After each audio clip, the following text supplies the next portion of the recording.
Rosarium Beate Mariae Virginis.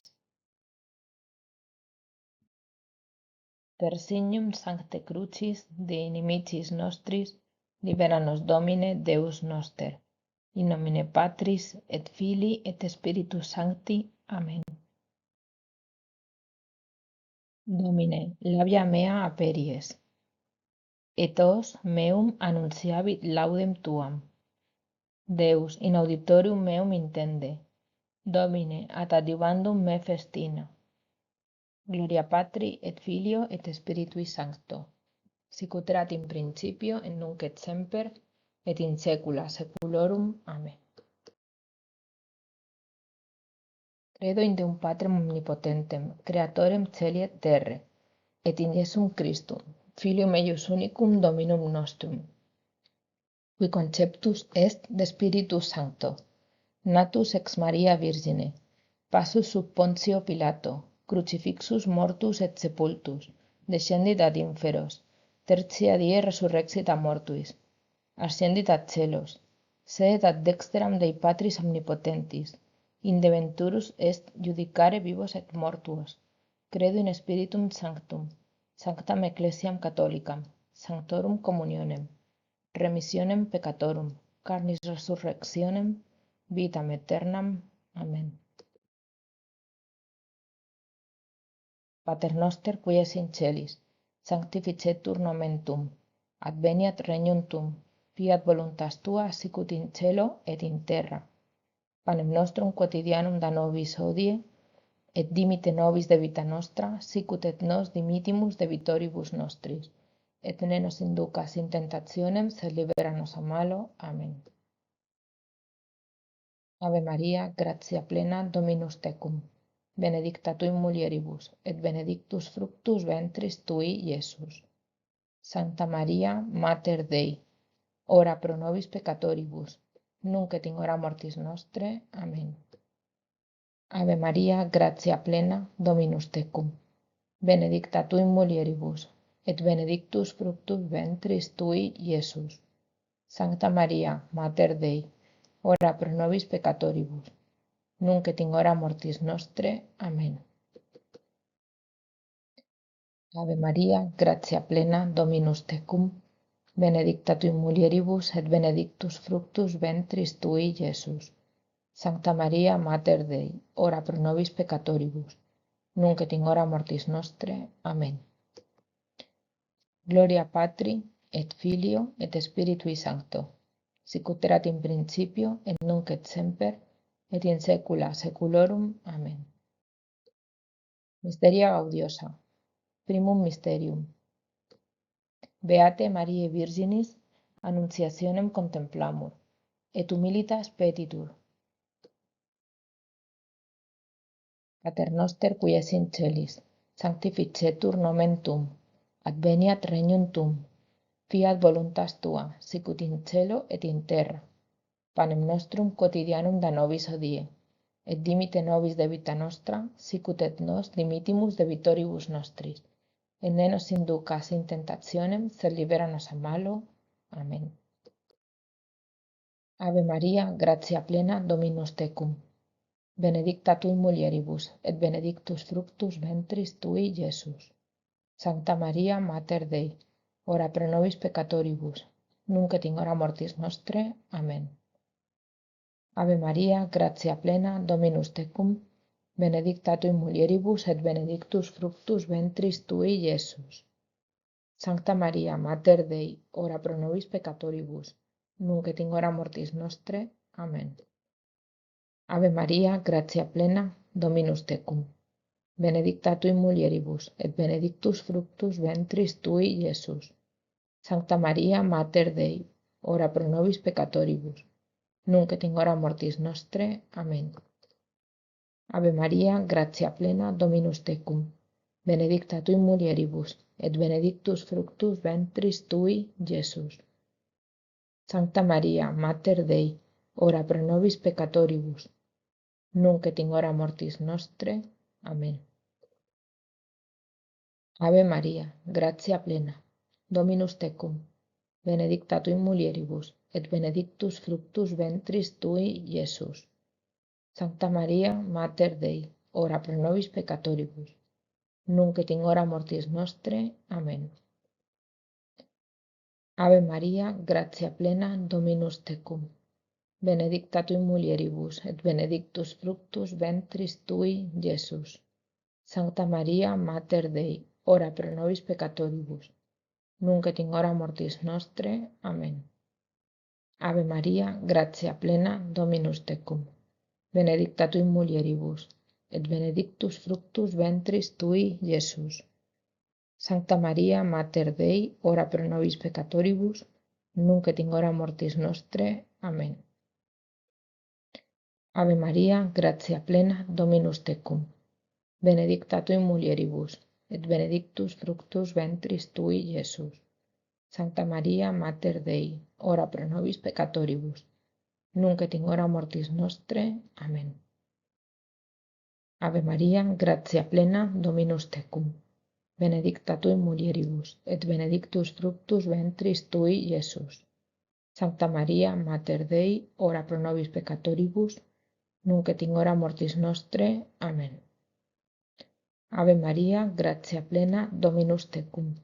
Benedicta tui mulieribus, et benedictus fructus ventris tui, Iesus. Sancta Maria, Mater Dei, ora pro nobis peccatoribus, nunc et in hora mortis nostre. Amen. Gloria Patri, et Filio, et Spiritui Sancto, sicut erat in principio, et nunc et semper, et in saecula saeculorum. Amen.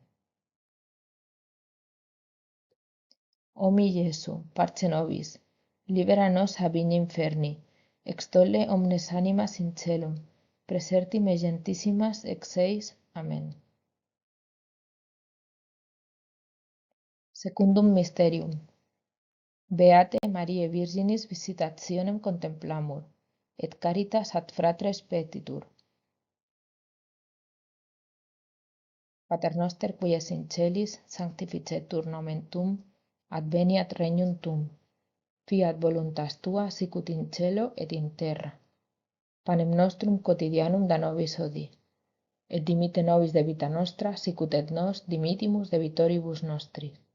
Et ne nos inducas in tentationem, sed libera nos a malo. Amen. Ave Maria, gratia plena, Dominus tecum. Benedicta tui mulieribus, et benedictus fructus ventris tui, Iesus. Sancta Maria, Mater Dei, ora pro nobis peccatoribus, nunc et in hora mortis nostre. Amen. Ave Maria, gratia plena, Dominus tecum. Benedicta tui mulieribus, et benedictus fructus ventris tui, Iesus. Sancta Maria, Mater Dei, ora pro nobis peccatoribus, nunc et in hora mortis nostre. Amen. Ave Maria, gratia plena, Dominus tecum. Benedicta tui mulieribus, et benedictus fructus ventris tui, Iesus. Sancta Maria, Mater Dei, ora pro nobis peccatoribus, nunc et in hora mortis nostre. Amen. Ave Maria, gratia plena, Dominus tecum. Benedicta tui mulieribus, et benedictus fructus ventris tui, Iesus. Sancta Maria, Mater Dei, ora pro nobis peccatoribus, nunc et in hora mortis nostre. Amen. Ave Maria, gratia plena, Dominus tecum. Benedicta tui mulieribus, et benedictus fructus ventris tui, Iesus. Sancta Maria, Mater Dei, ora pro nobis peccatoribus, nunc et in hora mortis nostre. Amen. Ave Maria, gratia plena, Dominus tecum. Benedicta tui mulieribus, et benedictus fructus ventris tui, Iesus. Sancta Maria, Mater Dei, ora pro nobis peccatoribus, nunc et in hora mortis nostre. Amen. Ave Maria, gratia plena, Dominus tecum. Benedicta tui mulieribus, et benedictus fructus ventris tui, Iesus. Sancta Maria, Mater Dei, ora pro nobis peccatoribus, nunc et in hora mortis nostre. Amen. Ave Maria, gratia plena, Dominus tecum. Benedicta tui mulieribus, et benedictus fructus ventris tui, Iesus. Sancta Maria, Mater Dei, ora pro nobis peccatoribus, nunc et in hora mortis nostre. Amen. Ave Maria, gratia plena, Dominus tecum, benedicta tu in mulieribus, et benedictus fructus ventris tui, Iesus. Sancta Maria, Mater Dei, ora pro nobis peccatoribus, nunc et in hora mortis nostre. Amen. Ave Maria, gratia plena, Dominus tecum, benedicta tu in mulieribus, et benedictus fructus ventris tui, Iesus. Sancta Maria, Mater Dei, ora pro nobis peccatoribus, nunc et in hora mortis nostre. Amen. Gloria Patri et Filio et Spiritui Sancto, sicut erat in principio et nunc et semper et in saecula saeculorum. Amen. O mi Iesu, parce nobis, libera nos a vigna inferni, extolle omnes animas in celum presertim, et gentissimas ex eis. Amen.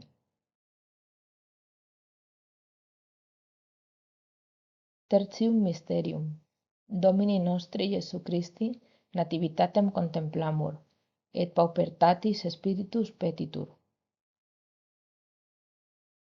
Pater noster qui es in celis, sanctificetur nomen tuum, adveniat regnum tuum, fiat voluntas tua sicut in cielo et in terra. Panem nostrum quotidianum da nobis hodie, et dimite nobis debita nostra, sicut et nos dimittimus debitoribus nostris, et ne nos inducas in tentationem, sed libera nos a malo. Amen. Ave Maria, gratia plena, Dominus tecum, benedicta tui mulieribus, et benedictus fructus ventris tui, Iesus. Sancta Maria, Mater Dei, ora pro nobis peccatoribus, nunc et in hora mortis nostre. Amen. Ave Maria, gratia plena, Dominus tecum, benedicta tui in mulieribus, et benedictus fructus ventris tui, Iesus. Sancta Maria, Mater Dei, ora pro nobis peccatoribus, nunc et in hora mortis nostre. Amen. Ave Maria, gratia plena, Dominus tecum, benedicta tui in mulieribus, et benedictus fructus ventris tui, Iesus. Sancta Maria, Mater Dei, ora pro nobis peccatoribus, nunc et in hora mortis nostre. Amen. Ave Maria, gratia plena, Dominus tecum, benedicta tui in mulieribus, et benedictus fructus ventris tui, Iesus. Sancta Maria, Mater Dei, ora pro nobis peccatoribus, nunc et in hora mortis nostre. Amen. Ave Maria, gratia plena, Dominus tecum, benedicta tui in mulieribus, et benedictus fructus ventris tui, Iesus. Sancta Maria, Mater Dei, ora pro nobis peccatoribus, nunc et in hora mortis nostre. Amen. Ave Maria, gratia plena, Dominus tecum, benedicta tui in mulieribus, et benedictus fructus ventris tui, Iesus. Sancta Maria, Mater Dei, ora pro nobis peccatoribus, nunc et in hora mortis nostre. Amen. Ave Maria, gratia plena, Dominus tecum, benedicta tui in mulieribus, et benedictus fructus ventris tui, Iesus. Sancta Maria, Mater Dei, ora pro nobis peccatoribus, nunc et in hora mortis nostre. Amen. Ave Maria, gratia plena, Dominus tecum, benedicta tui in mulieribus, et benedictus fructus ventris tui, Iesus. Sancta Maria, Mater Dei, ora pro nobis peccatoribus, nunc et in hora mortis nostre. Amen. Ave Maria, gratia plena, Dominus tecum, benedicta tui in mulieribus, et benedictus fructus ventris tui, Iesus. Sancta Maria, Mater Dei, ora pro nobis peccatoribus, nunc et in hora mortis nostre. Amen. Ave Maria, gratia plena, Dominus tecum, benedicta tui in mulieribus, et benedictus fructus ventris tui, Iesus. Sancta Maria, Mater Dei, ora pro nobis peccatoribus, nunc et in hora mortis nostre. Amen. Gloria Patri, et Filio, et Spiritui Sancto, sicut erat in principio, et nunc et semper, et in saecula saeculorum. Amen. O mi Iesu, parce nobis, libera nos a vigna inferni, extolle omnes animas in celum, praesertim et gentissimas ex seis. Amen.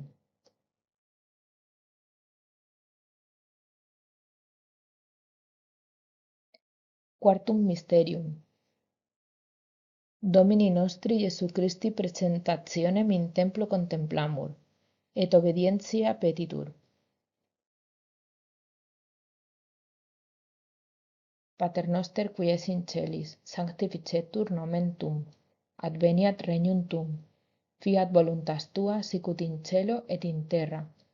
Panem nostrum quotidianum da nobis hodie, et dimite nobis debita nostra, sicut et nos dimitimus debitoribus nostris, et ne nos inducas in tentationem, sed libera-nos a malo. Amen. Ave Maria, gratia plena, Dominus tecum, benedicta tu in mulieribus, et benedictus fructus ventris tui, Iesus. Sancta Maria, Mater Dei, ora pro nobis peccatoribus, nunc et in hora mortis nostre. Amen. Ave Maria, gratia plena, Dominus tecum, benedicta tu in mulieribus, et benedictus fructus ventris tui, Iesus.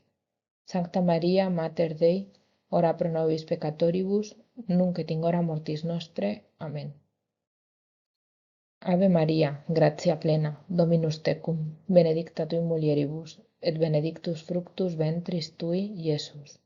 Sancta Maria, Mater Dei, ora pro nobis peccatoribus, nunc et in hora mortis nostre. Amen. Ave Maria, gratia plena, Dominus tecum, benedicta tu in mulieribus, et benedictus fructus ventris tui, Iesus. Sancta Maria, Mater Dei, ora pro nobis peccatoribus, nunc et in hora mortis nostre. Amen. Ave Maria, gratia plena, Dominus tecum, benedicta tu in mulieribus, et benedictus fructus ventris tui, Iesus. Sancta Maria, Mater Dei, ora pro nobis peccatoribus, nunc et in hora mortis nostre. Amen. Ave Maria, gratia plena, Dominus tecum, benedicta tu in mulieribus, et benedictus fructus ventris tui, Iesus. Sancta Maria, Mater Dei, ora pro nobis peccatoribus, nunc et in hora mortis nostre. Amen. Ave Maria, gratia plena, Dominus tecum, benedicta tu in mulieribus, et benedictus fructus ventris tui, Iesus. Sancta Maria, Mater Dei, ora pro nobis peccatoribus, nunc et in hora mortis nostre. Amen. Ave Maria, gratia plena, Dominus tecum, benedicta tu in mulieribus, et benedictus fructus ventris tui, Iesus. Sancta Maria, Mater Dei, ora pro nobis peccatoribus, nunc et in hora mortis nostre. Amen. Ave Maria, gratia plena, Dominus tecum, benedicta tu in mulieribus, et benedictus fructus ventris tui, Iesus. Sancta Maria, Mater Dei, ora pro nobis peccatoribus, nunc et in hora mortis nostre. Amen. Ave Maria, gratia plena, Dominus tecum, benedicta tu in mulieribus, et benedictus fructus ventris tui, Iesus. Sancta Maria, Mater Dei, ora pro nobis peccatoribus, nunc et in hora mortis nostre. Amen. Gloria Patri, et Filio, et Spiritui Sancto, sicut erat in principio, et nunc et semper, et in saecula saeculorum. Amen. O mi Iesu, parce nobis, libera nos a vigni inferni, extolle omnes animas in celum, praesertim et gentissimas ex seis. Amen. Quintum mysterium. Domini nostri Iesu Christi inventionem in templo contemplamur, et Deum inquerendi voluntas petitur. Pater noster qui es in celis, sanctificetur nomen tuum, adveniat regnum tuum, fiat voluntas tua sicut in cielo et in terra. Panem nostrum quotidianum da nobis hodie, et dimite nobis debita nostra, sicut et nos dimitimus debitoribus nostris, et ne nos inducas in tentationem, sed libera-nos a malo. Amen. Ave Maria, gratia plena, Dominus tecum, benedicta tui mulieribus, et benedictus fructus ventris tui, Iesus. Sancta Maria, Mater Dei, ora pro nobis peccatoribus, nunc et in hora mortis nostre. Amen. Ave Maria, gratia plena, Dominus tecum, benedicta tui mulieribus, et benedictus fructus ventris tui, Iesus. Sancta Maria, Mater Dei, ora pro nobis peccatoribus, nunc et in hora mortis nostre. Amen.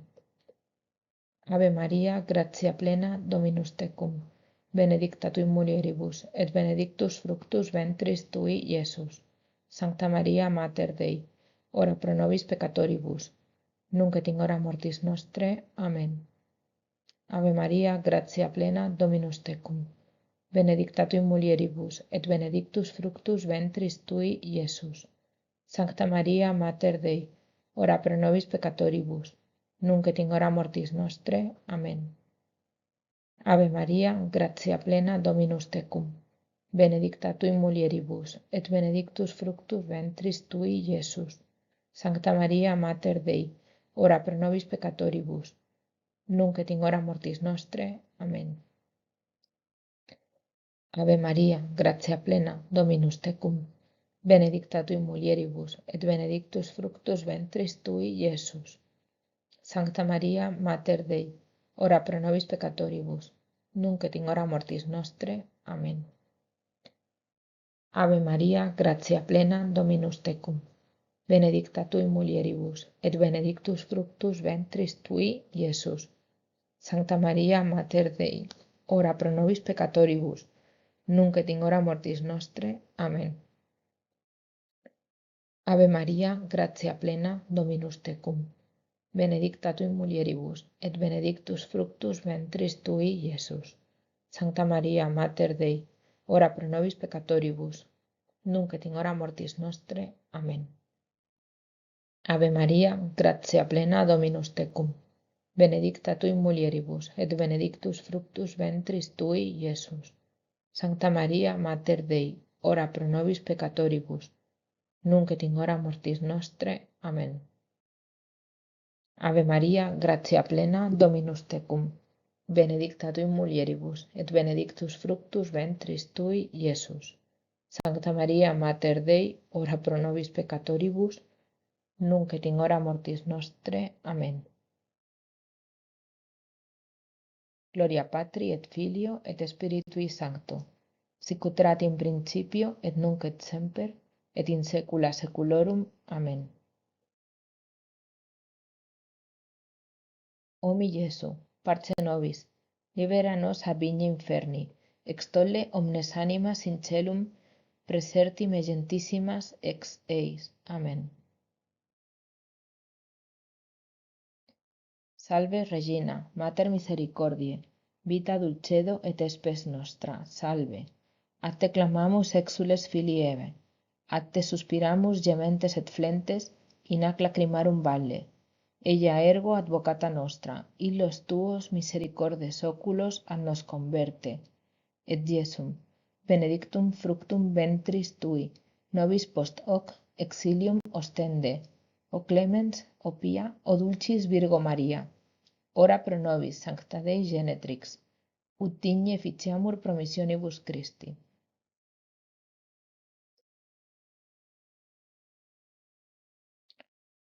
Kyrie eleison, Kyrie eleison, Christe eleison, Christe eleison, Kyrie eleison, Kyrie eleison, Christe audinos, Christe audinos, Christe exaudinos, Christe exaudinos.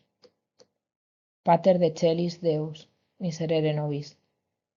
Filii redemptor mundi Deus, miserere nobis. Spiritus Sancte Deus, miserere nobis. Sancta Trinitas unus Deus, miserere nobis. Sancta Maria, ora pro nobis. Sancta Dei Genetrix, ora pro nobis. Sancta Virgo Virginum, ora pro nobis. Mater Christi, ora pro nobis. Mater Ecclesiae, ora pro nobis. Mater Divinae Gratiae, ora pro nobis. Mater Purissima, ora pro nobis. Mater castissima, ora pro nobis. Mater inviolata, ora pro nobis. Mater intemerata, ora pro nobis. Mater immaculata, ora pro nobis. Mater amabilis, ora pro nobis. Mater admirabilis, ora pro nobis. Mater boni concili, ora pro nobis. Mater creatoris, ora pro nobis. Mater salvatoris, ora pro nobis. Virgo prudentissima, ora pro nobis. Virgo veneranda, ora pro nobis. Virgo predicanda, ora pro nobis. Virgo potens, ora pro nobis.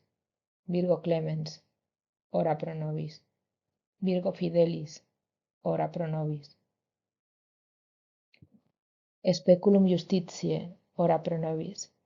Sede sapientiae, ora pro nobis. Causa nostra laetitiae, ora pro nobis. Vas spirituale, ora pro nobis. Vas honorabile, ora pro nobis. Vas insigne devotionis, ora pro nobis. Rosa mystica, ora pro nobis. Turris Davidica, ora pro nobis. Turris Eburnea, ora pro nobis. Domus Aurea, ora pro nobis. Federis Arca, ora pro nobis. Janua Celi, ora pro nobis. Stella Matutina, ora pro nobis. Salus infirmorum, ora pro nobis. Refugium peccatorum, ora pro nobis. Consolatrix afflictorum, ora pro nobis. Auxilium Christianorum, ora pro nobis. Regina Angelorum, ora pro nobis. Regina Patriarcharum, ora pro nobis.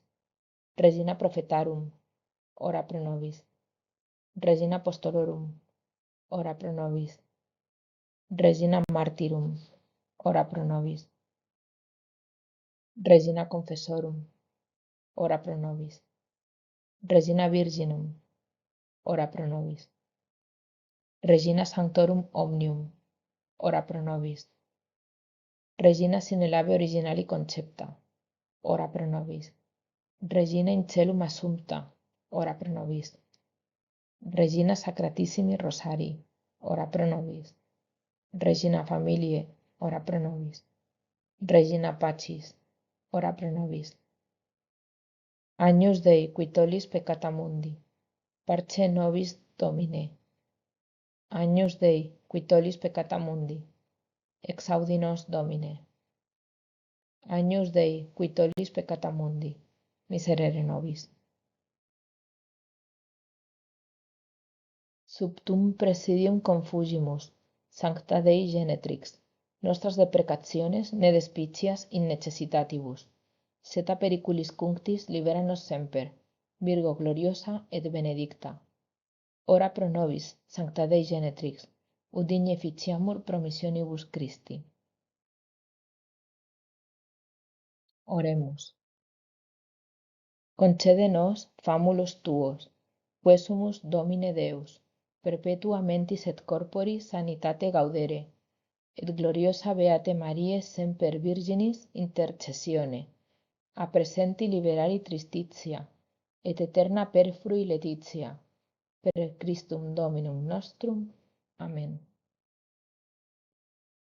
Rosarium Beate Mariae Virginis. Mysteria Lucis. Per signum Sancte Crucis, nimicis nostris libera nos Domine, Deus noster, in nomine Patris et Filii et Spiritus Sancti. Amen. Domine, labia mea aperies, et eos meum annunciavit laudem tuam. Deus, in auditorium meum intende. Domine, ad adjuvandum me festina.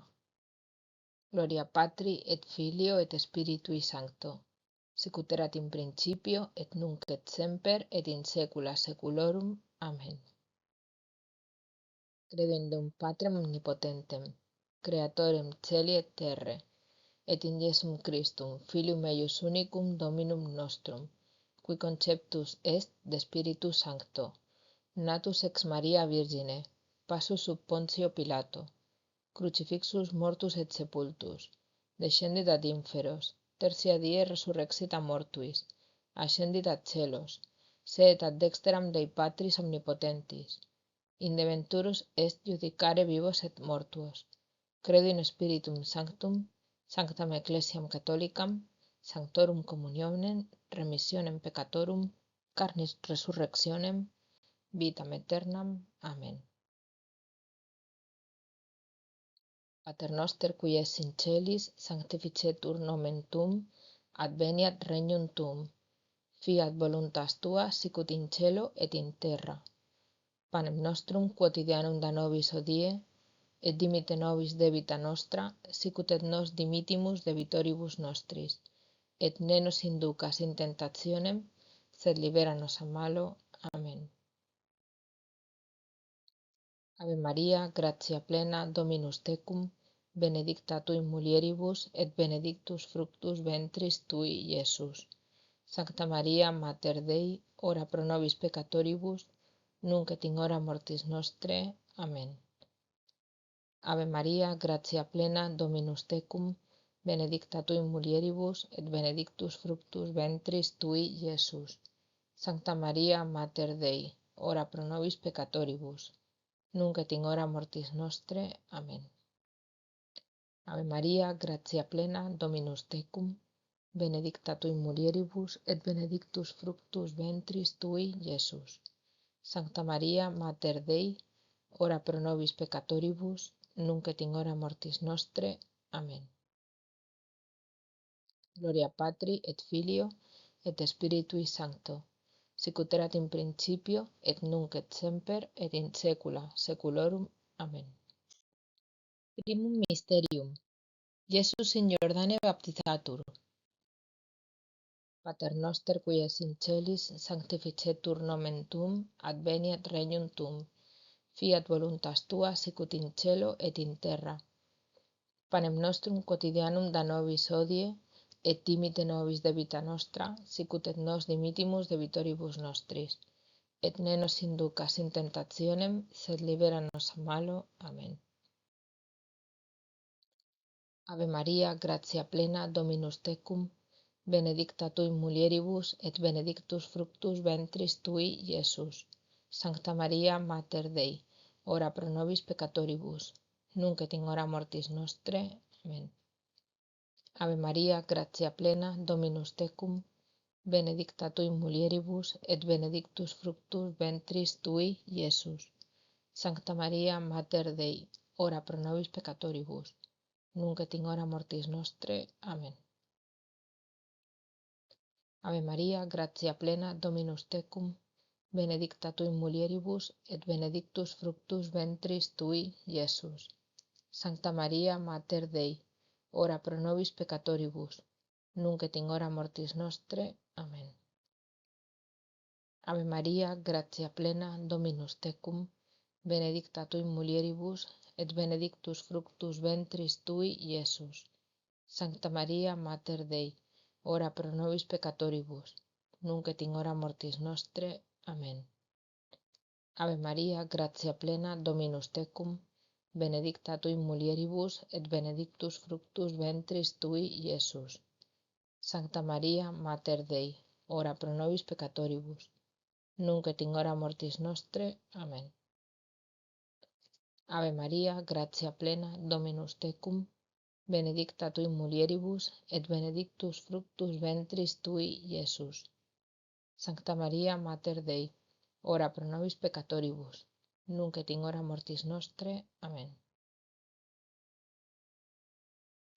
Ave Maria, gratia plena, Dominus tecum, benedicta tu in mulieribus, et benedictus fructus ventris tui, Iesus.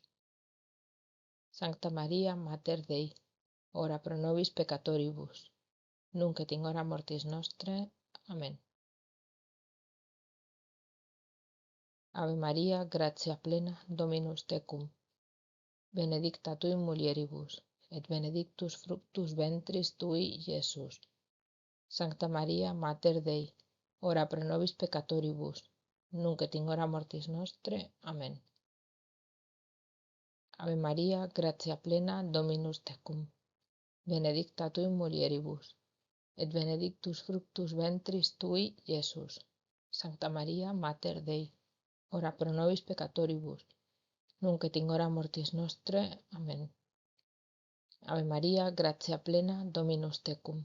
Benedicta tu in mulieribus, et benedictus fructus ventris tui, Iesus. Sancta Maria, Mater Dei, ora pro nobis peccatoribus, nunc et in hora mortis nostre. Amen.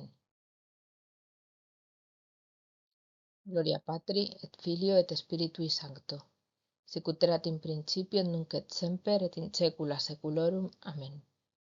O mi Iesu, parce nobis, libera nos a vigne inferni, extolle omnes animas in celum, preserti me gentissimas ex eis. Amen. Secundum mysterium. Iesus apud canense matrimonium se autorrevelat. Pater noster qui es in celis, sanctificetur nomen tuum, adveniat regnum tuum, fiat voluntas tua sicut in cielo et in terra. Panem nostrum quotidianum da nobis hodie, et dimite nobis debita nostra, sicut et nos dimittimus debitoribus nostris, et ne nos inducas in tentationem, sed libera nos a malo. Amen. Ave Maria, gratia plena, Dominus tecum, benedicta tu in mulieribus, et benedictus fructus ventris tui, Iesus. Sancta Maria, Mater Dei, ora pro nobis peccatoribus, nunc et in hora mortis nostre. Amen. Ave Maria, gratia plena, Dominus tecum, benedicta tu in mulieribus, et benedictus fructus ventris tui, Iesus. Sancta Maria, Mater Dei, ora pro nobis peccatoribus, nunc et in hora mortis nostre. Amen. Ave Maria, gratia plena, Dominus tecum, benedicta tu in mulieribus, et benedictus fructus ventris tui, Iesus. Sancta Maria, Mater Dei, ora pro nobis peccatoribus, nunc et in hora mortis nostre. Amen. Ave Maria, gratia plena, Dominus tecum, benedicta tu in mulieribus, et benedictus fructus ventris tui, Iesus. Sancta Maria, Mater Dei, ora pro nobis peccatoribus, nunc et in hora mortis nostre. Amen. Ave Maria, gratia plena, Dominus tecum, benedicta tu in mulieribus, et benedictus fructus ventris tui, Iesus. Sancta Maria, Mater Dei, ora pro nobis peccatoribus, nunc et in hora mortis nostre. Amen. Ave Maria, gratia plena, Dominus tecum, benedicta tu in mulieribus, et benedictus fructus ventris tui, Iesus. Sancta Maria, Mater Dei, ora pro nobis peccatoribus, nunc et in hora mortis nostre. Amen. Ave Maria, gratia plena, Dominus tecum, benedicta tu in mulieribus, et benedictus fructus ventris tui, Iesus. Sancta Maria, Mater Dei, ora pro nobis peccatoribus, nunc et in hora mortis nostre. Amen. Ave Maria, gratia plena, Dominus tecum, benedicta tu in mulieribus, et benedictus fructus ventris tui, Iesus. Sancta Maria, Mater Dei, ora pro nobis peccatoribus, nunc et in hora mortis nostre. Amen. Ave Maria, gratia plena, Dominus tecum, benedicta tu in mulieribus, et benedictus fructus ventris tui, Iesus. Sancta Maria, Mater Dei, ora pro nobis peccatoribus, nunc et in hora mortis nostre. Amen. Ave Maria, gratia plena, Dominus tecum, benedicta tu in mulieribus, et benedictus fructus ventris tui, Iesus. Sancta Maria, Mater Dei, ora pro nobis peccatoribus, nunc et in hora mortis nostre. Amen. Gloria Patri, et Filio, et Spiritui Sancto, sicut erat in principio, et nunc et semper, et in saecula saeculorum. Amen. O mi Iesu, parce nobis, libera nos a vigne inferni, extolle omnes animas in celum, preserti me gentissimas ex eis. Amen. Tertium mysterium. Iesus regnum Dei proclamat. Pater noster qui es in celis, sanctificetur nomen tuum, adveniat regnum tuum, Fiat voluntas tua sicut in cielo et in terra. Panem nostrum quotidianum da nobis hodie, et dimite nobis debita nostra, sicut et nos dimitimus debitoribus nostris, et ne nos inducas in tentationem, sed libera nos a malo. Amen. Ave Maria, gratia plena, Dominus tecum, benedicta tu in mulieribus, et benedictus fructus ventris tui, Iesus. Sancta Maria, Mater Dei, ora pro nobis peccatoribus, nunc et in hora mortis nostre. Amen. Ave Maria, gratia plena, Dominus tecum, benedicta tu in mulieribus, et benedictus fructus ventris tui, Iesus. Sancta Maria, Mater Dei, ora pro nobis peccatoribus, nunc et in hora mortis nostre. Amen. Ave Maria, gratia plena, Dominus tecum, benedicta tu in mulieribus, et benedictus fructus ventris tui, Iesus. Sancta Maria, Mater Dei, ora pro nobis peccatoribus, nunc et in hora mortis nostre. Amen. Ave Maria, gratia plena, Dominus tecum, benedicta tu in mulieribus, et benedictus fructus ventris tui, Iesus. Sancta Maria, Mater Dei, ora pro nobis peccatoribus, nunc et in hora mortis nostre. Amen. Ave Maria, gratia plena, Dominus tecum, benedicta tu in mulieribus, et benedictus fructus ventris tui, Iesus. Sancta Maria, Mater Dei, ora pro nobis peccatoribus, nunc et in hora mortis nostre. Amen. Ave Maria, gratia plena, Dominus tecum, benedicta tu in mulieribus, et benedictus fructus ventris tui, Iesus.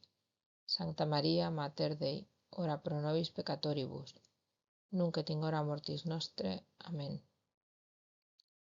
Ave Maria, gratia plena, Dominus tecum, benedicta tu in mulieribus, et benedictus fructus ventris tui, Iesus. Sancta Maria, Mater Dei, ora pro nobis peccatoribus, nunc et in hora mortis nostre. Amen.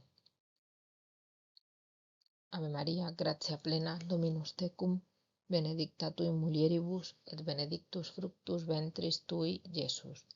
Sancta Maria, Mater Dei, ora pro nobis peccatoribus, nunc et in hora mortis nostre. Amen. Ave Maria, gratia plena, Dominus tecum, benedicta tu in mulieribus, et benedictus fructus ventris tui, Iesus. Sancta Maria, Mater Dei, ora pro nobis peccatoribus, nunc et in hora mortis nostre. Amen. Ave Maria, gratia plena, Dominus tecum, benedicta tu in mulieribus, et benedictus fructus ventris tui, Iesus.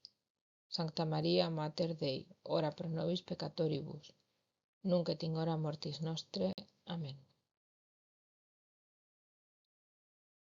Gloria Patri, et Filio, et Spiritui Sancto, sicut erat in principio, et nunc et semper, et in saecula saeculorum. Amen.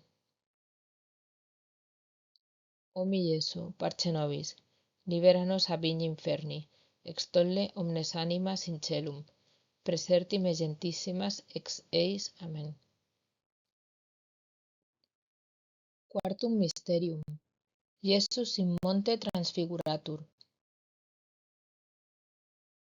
Pater noster qui es in celis, sanctificetur nomen tuum, adveniat regnum tuum, fiat voluntas tua sicut in cielo et in terra.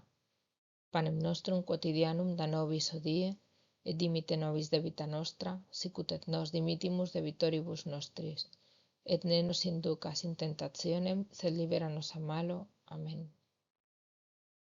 Ave Maria, gratia plena, Dominus tecum, benedicta tu in mulieribus, et benedictus fructus ventris tui, Iesus. Sancta Maria, Mater Dei, ora pro nobis peccatoribus, nunc et in hora mortis nostre. Amen. Ave Maria, gratia plena, Dominus tecum, benedicta tu in mulieribus, et benedictus fructus ventris tui, Iesus. Sancta Maria, Mater Dei, ora pro nobis peccatoribus, nunc et in hora mortis nostre. Amen. Ave Maria, gratia plena, Dominus tecum, benedicta tu in mulieribus, et benedictus fructus ventris tui, Iesus. Sancta Maria, Mater Dei, ora pro nobis peccatoribus, nunc et in hora mortis nostre. Amen. Ave Maria, gratia plena, Dominus tecum, benedicta tu in mulieribus, et benedictus fructus ventris tui, Iesus. Sancta Maria, Mater Dei, ora pro nobis peccatoribus, nunc et in hora mortis nostre. Amen. Ave Maria, gratia plena, Dominus tecum, benedicta tui mulieribus, et benedictus fructus ventris tui, Iesus. Sancta Maria, Mater Dei, ora pro nobis peccatoribus, nunc et in hora mortis nostre. Amen.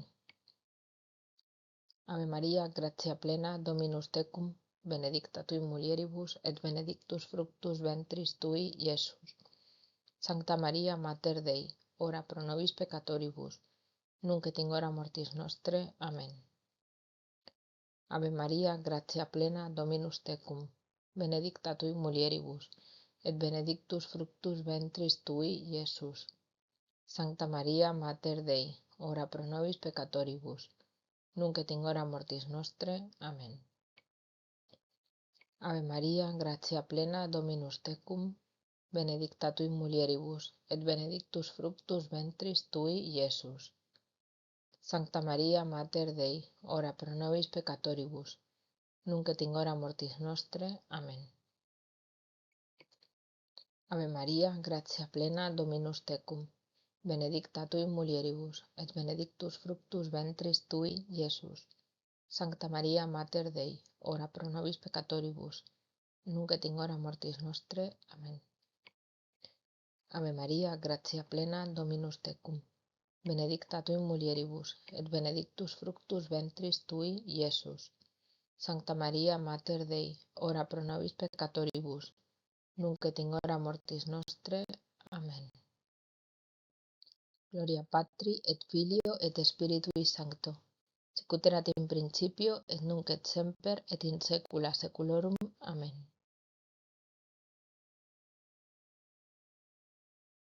O mi Iesu, parce nobis, libera-nos a pigni inferni, extolle omnes animas in celum, presertim et gentissimas ex seis. Amen. Quintum Mysterium. Jesus Eucharistiam instituit. Pater noster qui es in celis, sanctificetur nomen tuum, adveniat regnum tuum, fiat voluntas tua sicut in cielo et in terra. Panem nostrum quotidianum da nobis hodie, et dimite nobis debita nostra, sicut et nos dimittimus debitoribus nostris, et ne nos inducas in tentationem, sed libera-nos a malo. Amen. Ave Maria, gratia plena, Dominus tecum, benedicta tui mulieribus, et benedictus fructus ventris tui, Iesus. Sancta Maria, Mater Dei, ora pro nobis peccatoribus, nunc et in hora mortis nostre. Amen. Ave Maria, gratia plena, Dominus tecum, benedicta tui mulieribus, et benedictus fructus ventris tui, Iesus. Sancta Maria, Mater Dei, ora pro nobis peccatoribus, nunc et in hora mortis nostre. Amen. Ave Maria, gratia plena, Dominus tecum, benedicta tui mulieribus, et benedictus fructus ventris tui, Iesus. Sancta Maria, Mater Dei, ora pro nobis peccatoribus, nunc et in hora mortis nostre. Amen. Ave Maria, gratia plena, Dominus tecum, benedicta tui mulieribus, et benedictus fructus ventris tui, Iesus. Sancta Maria, Mater Dei, ora pro nobis peccatoribus, nunc et in hora mortis nostre. Amen. Ave Maria, gratia plena, Dominus tecum, benedicta tui mulieribus, et benedictus fructus ventris tui, Iesus. Sancta Maria, Mater Dei, ora pro nobis peccatoribus, nunc et in hora mortis nostre. Amen. Ave Maria, gratia plena, Dominus tecum, benedicta tui mulieribus, et benedictus fructus ventris tui, Iesus. Sancta Maria, Mater Dei, ora pro nobis peccatoribus, nunc et in hora mortis nostre. Amen. Ave Maria, gratia plena, Dominus tecum, benedicta tui mulieribus, et benedictus fructus ventris tui, Iesus. Sancta Maria, Mater Dei, ora pro nobis peccatoribus, nunc et in hora mortis nostre. Amen. Ave Maria, gratia plena, Dominus tecum, benedicta tui mulieribus, et benedictus fructus ventris tui, Iesus. Sancta Maria, Mater Dei, ora pro nobis peccatoribus, nunc et in hora mortis nostre. Amen. Ave Maria, gratia plena, Dominus tecum, benedicta tui in mulieribus, et benedictus fructus ventris tui, Iesus. Sancta Maria, Mater Dei, ora pro nobis peccatoribus, nunc et in hora mortis nostre. Amen. Ave Maria, gratia plena, Dominus tecum, benedicta tui in mulieribus, et benedictus fructus ventris tui, Iesus. Sancta Maria, Mater Dei, ora pro nobis peccatoribus, nunc et in hora mortis nostre. Amen. Gloria Patri, et Filio, et Spiritui Sancto, sicut erat in principio, et nunc et semper, et in saecula saeculorum. Amen. O mi Iesu, parce nobis, libera nos a pigni inferni, extolle omnes animas in celum, presertime gentissimas ex eis. Amen. Salve Regina, Mater misericordiae, vita dulcedo et spes nostra. Salve. A te clamamus exules filii Eve, a te suspiramus gementes et flentes, in ac lacrimarum valle. Ella ergo advocata nostra, illos tuos misericordes oculos ad nos converte. Et Iesum, benedictum fructum ventris tui, nobis post hoc exilium ostende. O clemens, o pia, o dulcis Virgo Maria, ora pro nobis sancta Dei genetrix, ut digne ficiamur promissionibus Christi. Litanie. Kyrie eleison, Kyrie eleison, Christe eleison, Christe eleison, Kyrie eleison, Kyrie eleison, Christe audinos, Christe audinos, Christe exaudinos, Christe exaudinos. Pater de celis Deus, miserere nobis. Filii Redemptor mundi Deus, miserere nobis. Spiritus Sancte Deus, miserere nobis. Sancta Trinitas unus Deus, miserere nobis. Sancta Maria, ora pro nobis. Sancta Dei genetrix, ora pro nobis. Sancta Virgo Virginum, ora pro nobis. Mater Christi, ora pro nobis. Mater Ecclesiae, ora pro nobis.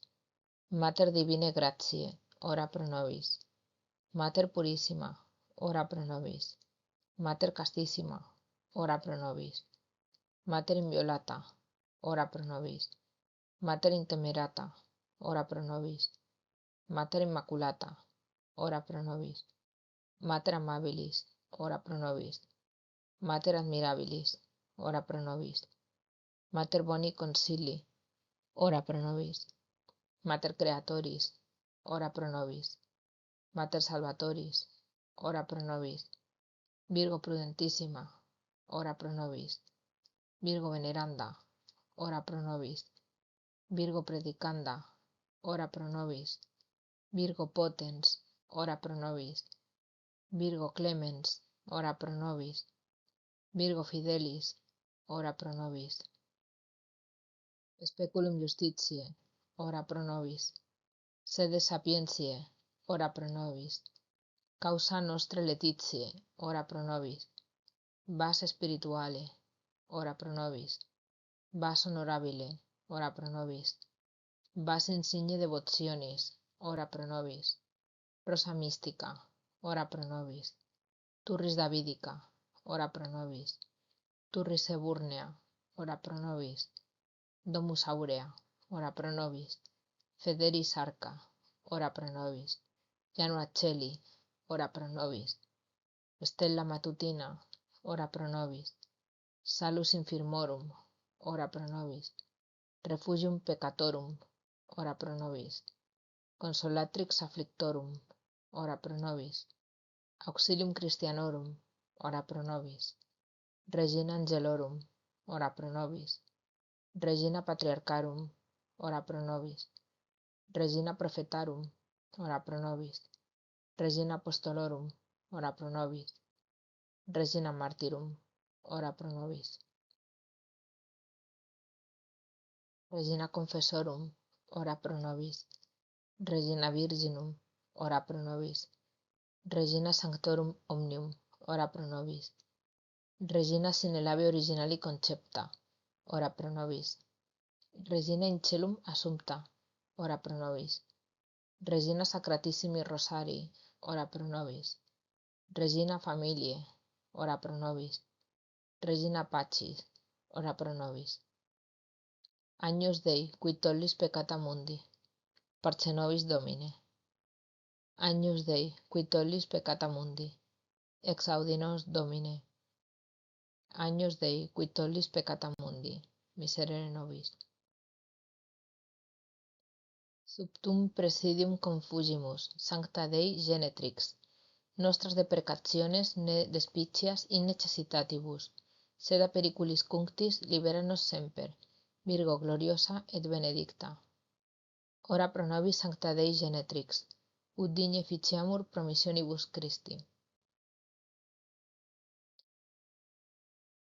Concede nos famulos tuos, quesumus Domine Deus, perpetua mentis et corporis sanitate gaudere, et gloriosa Beate Mariae semper Virginis intercessione, a presenti liberari tristitia, et eterna perfrui letitia, per Christum Dominum nostrum.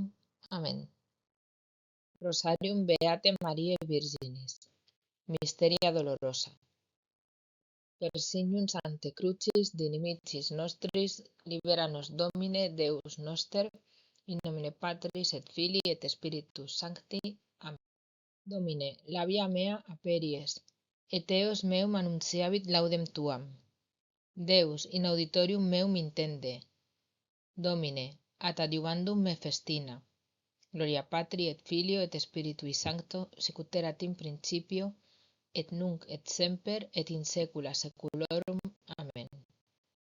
Credo in Deum Patrem omnipotentem, Creatorem celi et terre, et in Iesum Christum, Filium eius unicum, Dominum nostrum, qui conceptus est de Spiritu Sancto, natus ex Maria Virgine, passus sub Pontio Pilato, crucifixus mortus et sepultus, descendit ad inferos, tertia die resurrexit a mortuis, ascendit ad celos, set ad dexteram Dei Patris omnipotentis, inde venturus est judicare vivos et mortuos. Credo in Spiritum Sanctum, Sanctam Ecclesiam Catholicam, Sanctorum Communionem, remissionem peccatorum, carnis resurrectionem, vitam aeternam. Amen. Pater noster qui es in celis, sanctificetur nomen tuum, adveniat regnum tuum, fiat voluntas tua sicut in cielo et in terra. Panem nostrum quotidianum da nobis hodie, et dimite nobis debita nostra, sicut et nos dimitimus debitoribus nostris, et ne nos inducas in tentationem, sed libera nos a malo. Amen. Ave Maria, gratia plena, Dominus tecum, benedicta tui mulieribus, et benedictus fructus ventris tui, Iesus. Sancta Maria, Mater Dei, ora pro nobis peccatoribus, nunc et in hora mortis nostre. Amen. Ave Maria, gratia plena, Dominus tecum, benedicta tui mulieribus, et benedictus fructus ventris tui, Iesus. Sancta Maria, Mater Dei, ora pro nobis peccatoribus, nunc et in hora mortis nostre. Amen. Ave Maria, gratia plena, Dominus tecum, benedicta tui mulieribus, et benedictus fructus ventris tui, Iesus. Sancta Maria, Mater Dei, ora pro nobis peccatoribus, nunc et in hora mortis nostre. Amen. Gloria Patri et Filio et Spiritui Sancto, sicut erat in principio et nunc et semper et in saecula saeculorum. Amen. Primum mysterium. Domini nostri Iesu Christi orationem in orto contemplamur, et dolor pro peccatis nostris petitur. Pater noster qui es in celis, sanctificetur nomen tuum, adveniat regnum tuum, fiat voluntas tua sicut in cielo et in terra. Panem nostrum quotidianum da nobis hodie, et dimite nobis debita nostra, sicut et nos dimitimus debitoribus nostris, et ne nos inducas in tentationem, sed libera nos a malo. Amen. Ave Maria, gratia plena, Dominus tecum, benedicta tui mulieribus, et benedictus fructus ventris tui, Iesus. Sancta Maria, Mater Dei, ora pro nobis peccatoribus, nunc et in hora mortis nostre. Amen. Ave Maria, gratia plena, Dominus tecum, benedicta tu in mulieribus, et benedictus fructus ventris tui, Iesus. Sancta Maria, Mater Dei, ora pro nobis peccatoribus, nunc et in hora mortis nostre. Amen. Ave Maria, gratia plena, Dominus tecum, benedicta tu in mulieribus, et benedictus fructus ventris tui, Iesus. Sancta Maria, Mater Dei, ora pro nobis peccatoribus, nunc et in hora mortis nostre. Amen. Ave Maria, gratia plena, Dominus tecum, benedicta tu in mulieribus, et benedictus fructus ventris tui, Iesus. Sancta Maria, Mater Dei, ora pro nobis peccatoribus, nunc et in hora mortis nostre. Amen. Ave Maria, gratia plena, Dominus tecum, benedicta tu in mulieribus, et benedictus fructus ventris tui, Iesus. Sancta Maria, Mater Dei, ora pro nobis peccatoribus, nunc et in hora mortis nostre. Amen. Ave Maria, gratia plena, Dominus tecum, benedicta tu in mulieribus, et benedictus fructus ventris tui, Iesus. Sancta Maria, Mater Dei, ora pro nobis peccatoribus, nunc et in hora mortis nostre. Amen. Ave Maria, gratia plena, Dominus tecum, benedicta tu in mulieribus, et benedictus fructus ventris tui, Iesus.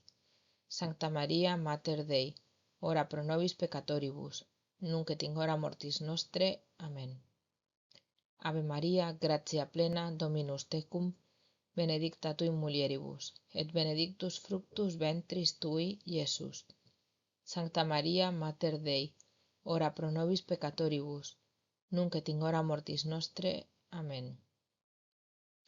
Ave Maria, gratia plena, Dominus tecum, benedicta tu in mulieribus, et benedictus fructus ventris tui, Iesus.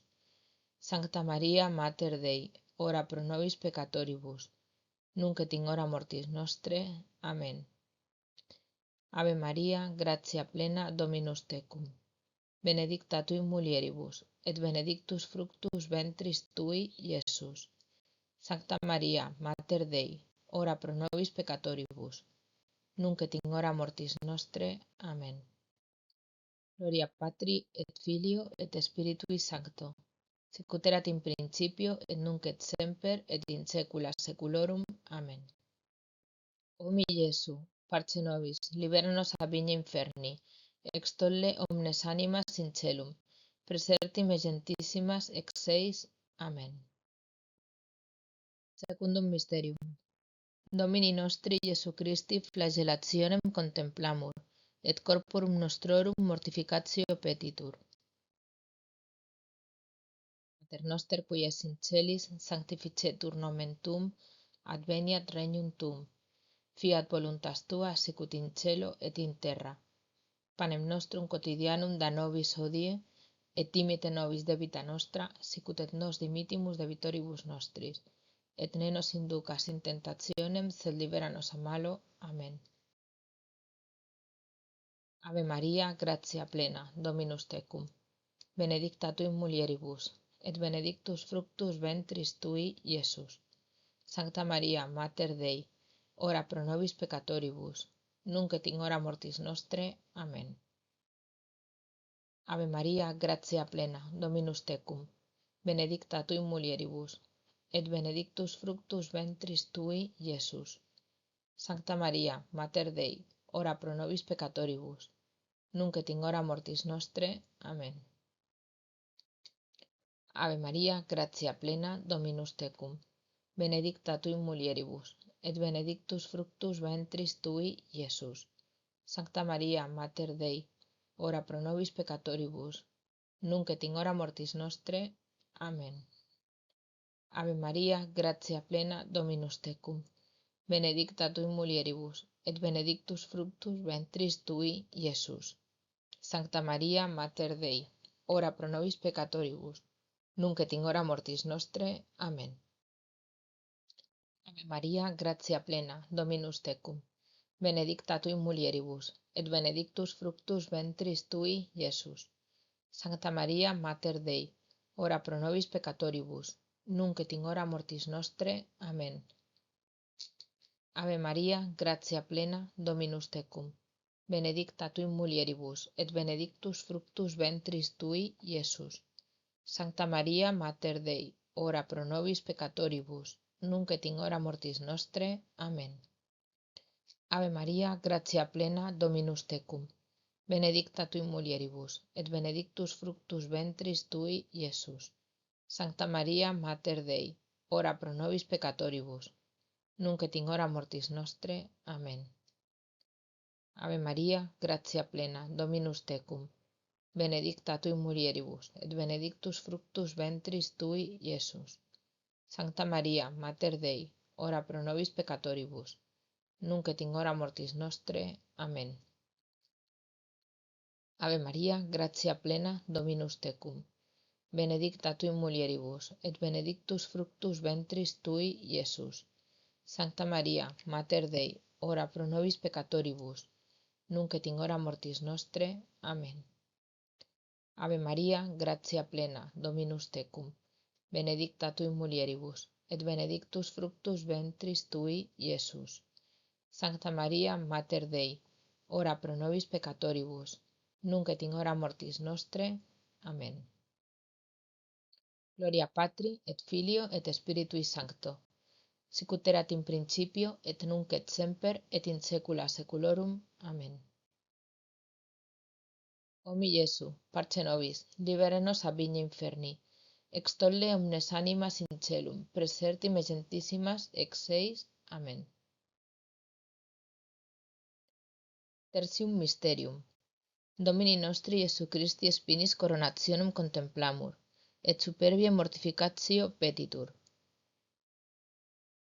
Pater noster qui es in celis, sanctificetur nomen tuum, adveniat regnum tuum, fiat voluntas tua sicut in cielo et in terra. Panem nostrum quotidianum da nobis hodie, et dimite nobis debita nostra, sicut et nos dimitimus debitoribus nostris, et ne nos inducas in tentationem, sed libera nos a malo. Amen. Ave Maria, gratia plena, Dominus tecum. Benedicta tu in mulieribus, et benedictus fructus ventris tui, Iesus. Sancta Maria, Mater Dei, ora pro nobis peccatoribus, nunc et in hora mortis nostre. Amen. Ave Maria, gratia plena, Dominus tecum. Benedicta tu in mulieribus, et benedictus fructus ventris tui, Iesus. Sancta Maria, Mater Dei, ora pro nobis peccatoribus, nunc et in hora mortis nostre. Amen. Ave Maria, gratia plena, Dominus tecum. Benedicta tu in mulieribus, et benedictus fructus ventris tui, Iesus. Sancta Maria, Mater Dei, ora pro nobis peccatoribus, nunc et in hora mortis nostre. Amen. Ave Maria, gratia plena, Dominus tecum.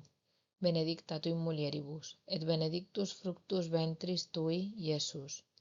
Sancta Maria, Mater Dei, ora pro nobis peccatoribus, nunc et in hora mortis nostre. Amen. Ave Maria, gratia plena, Dominus tecum. Benedicta tu in mulieribus, et benedictus fructus ventris tui, Iesus. Sancta Maria, Mater Dei, ora pro nobis peccatoribus, nunc et in hora mortis nostre. Amen. Ave Maria, gratia plena, Dominus tecum. Benedicta tu in mulieribus, et benedictus fructus ventris tui, Iesus. Santa Maria, Mater Dei, ora pro nobis peccatoribus, nunc et in hora mortis nostre. Amen. Ave Maria, gratia plena, Dominus tecum. Benedicta tu in mulieribus, et benedictus fructus ventris tui, Iesus. Sancta Maria, Mater Dei, ora pro nobis peccatoribus, nunc et in hora mortis nostre. Amen. Ave Maria, gratia plena, Dominus tecum. Benedicta tu in mulieribus, et benedictus fructus ventris tui, Iesus. Santa Maria, Mater Dei, ora pro nobis peccatoribus, nunc et in hora mortis nostre. Amen. Ave Maria, gratia plena, Dominus tecum.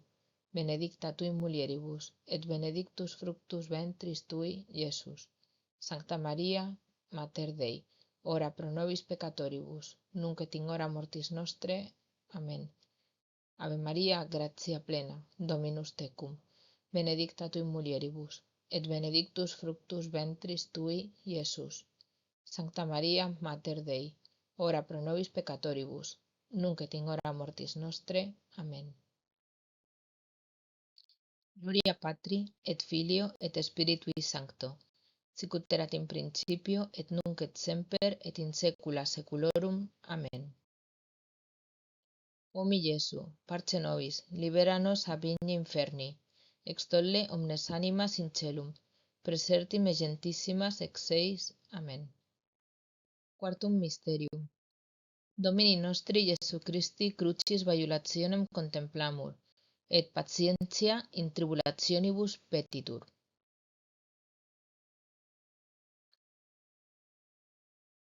Pater noster qui es in celis, sanctificetur nomen tuum, adveniat regnum tuum, fiat voluntas tua sicut in cielo et in terra. Panem nostrum quotidianum da nobis hodie, et dimite nobis debita nostra, sicut et nos dimitimus debitoribus nostris, et ne nos inducas in tentationem, sed libera nos a malo. Amen. Ave Maria, gratia plena, Dominus tecum, benedicta tu in mulieribus, et benedictus fructus ventris tui, Iesus. Sancta Maria, Mater Dei, ora pro nobis peccatoribus, nunc et in hora mortis nostre. Amen. Ave Maria, gratia plena, Dominus tecum, benedicta tu in mulieribus, et benedictus fructus ventris tui, Iesus. Sancta Maria, Mater Dei, ora pro nobis peccatoribus, nunc et in hora mortis nostre. Amen.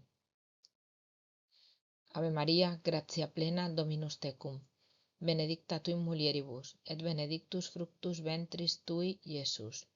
Sancta Maria, Mater Dei, ora pro nobis peccatoribus, nunc et in hora mortis nostre. Amen. Ave Maria, gratia plena, Dominus tecum, benedicta tu in mulieribus, et benedictus fructus ventris tui, Iesus. Sancta Maria, Mater Dei, ora pro nobis peccatoribus, nunc et in hora mortis nostre. Amen. Ave Maria, gratia plena, Dominus tecum, benedicta tu in mulieribus, et benedictus fructus ventris tui, Iesus. Sancta Maria, Mater Dei, ora pro nobis peccatoribus, nunc et in hora mortis nostre. Amen. Ave Maria, gratia plena, Dominus tecum, benedicta tu in mulieribus, et benedictus fructus ventris tui, Iesus. Sancta Maria, Mater Dei, ora pro nobis peccatoribus, nunc et in hora mortis nostre. Amen.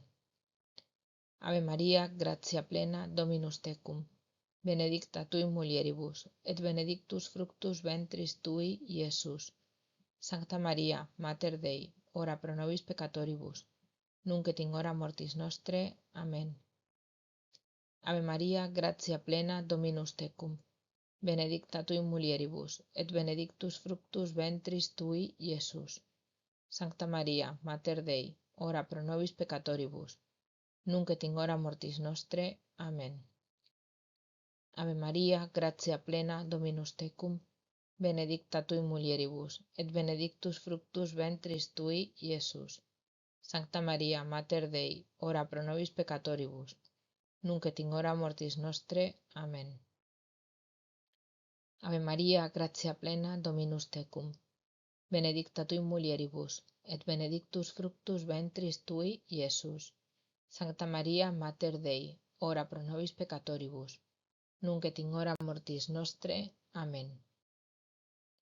Gloria Patri et Filio et Spiritui Sancto, sicut erat in principio, nunc et semper, et in saecula saeculorum. Amen.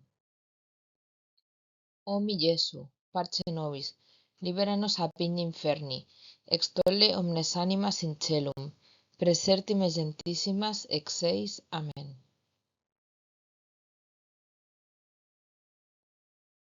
Quintum mysterium. Domini nostri Iesu Christi crucifixionem et mortem contemplamur, et sui ipsius donum ad animarum redemptionem petitur. Pater noster qui es in celis, sanctificetur nomen tuum, adveniat regnum tuum, fiat voluntas tua sicut in cielo et in terra. Panem nostrum quotidianum da nobis hodie, et dimite nobis debita nostra, sicut et nos dimitimus debitoribus nostris. Et ne nos inducas in tentationem, sed libera nos a malo. Amen. Ave Maria, gratia plena, Dominus tecum. Benedicta tui mulieribus, et benedictus fructus ventris tui, Iesus. Sancta Maria, Mater Dei, ora pro nobis peccatoribus, nunc et in hora mortis nostre. Amen. Ave Maria, gratia plena, Dominus tecum. Benedicta tui mulieribus, et benedictus fructus ventris tui, Iesus. Sancta Maria, Mater Dei, ora pro nobis peccatoribus, nunc et in hora mortis nostre. Amen. Ave Maria, gratia plena, Dominus tecum. Benedicta tui mulieribus, et benedictus fructus ventris tui, Iesus. Sancta Maria, Mater Dei, ora pro nobis peccatoribus, nunc et in hora mortis nostre. Amen. Ave Maria, gratia plena, Dominus tecum. Benedicta tui mulieribus, et benedictus fructus ventris tui, Iesus.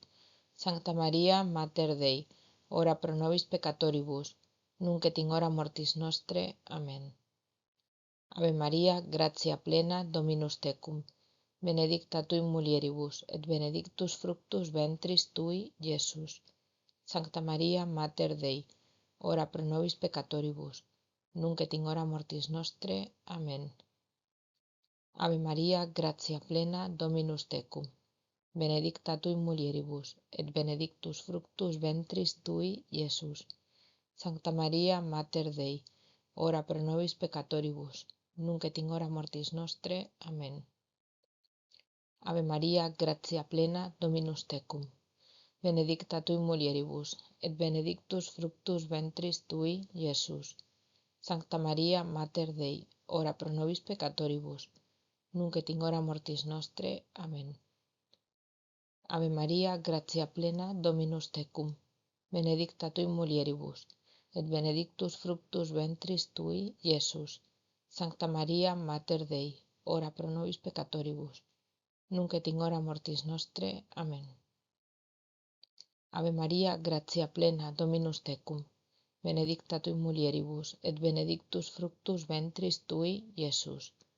Sancta Maria, Mater Dei, ora pro nobis peccatoribus, nunc et in hora mortis nostre. Amen.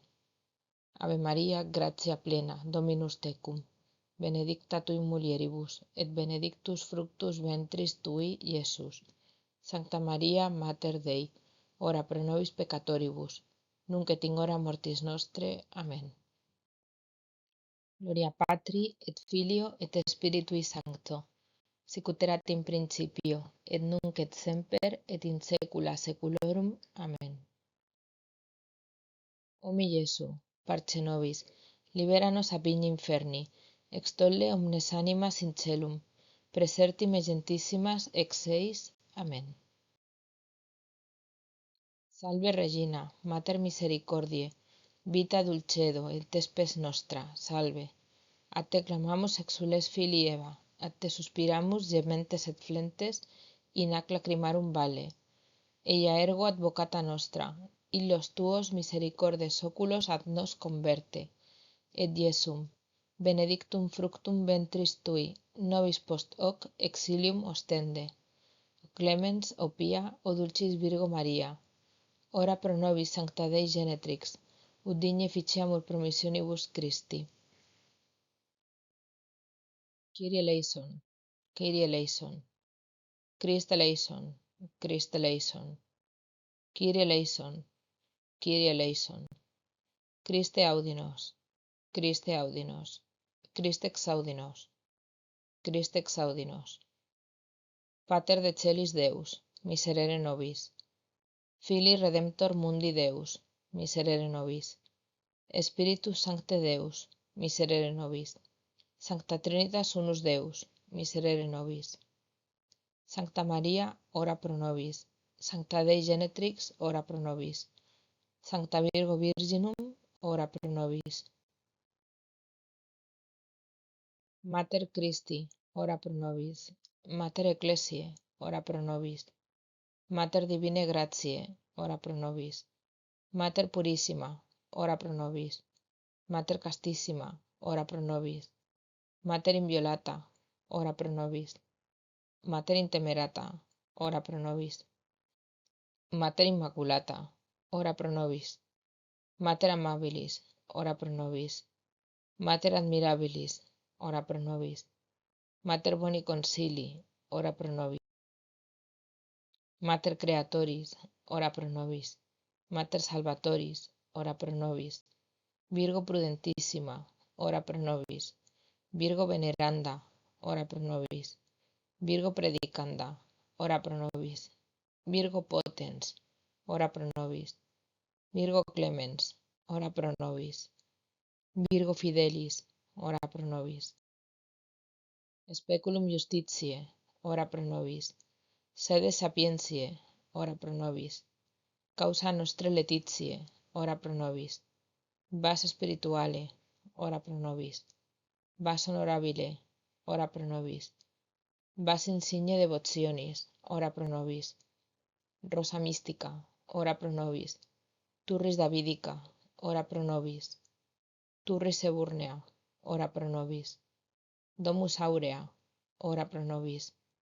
Federis Arca, ora pro nobis. Janua Celi, ora pro nobis. Stella Matutina, ora pro nobis. Salus Infirmorum, ora pro nobis. Refugium Peccatorum, ora pro nobis. Consolatrix Afflictorum, ora pro nobis. Auxilium Christianorum, ora pro nobis. Regina Angelorum, ora pro nobis. Regina Patriarcharum, ora pro nobis. Regina Prophetarum, ora pro nobis. Regina Apostolorum, ora pro nobis. Regina Martyrum, ora pro nobis. Regina Confessorum, ora pro nobis. Regina Virginum, ora pro nobis. Regina Sanctorum Omnium, ora pro nobis. Regina sine labia originali concepta, ora pro nobis.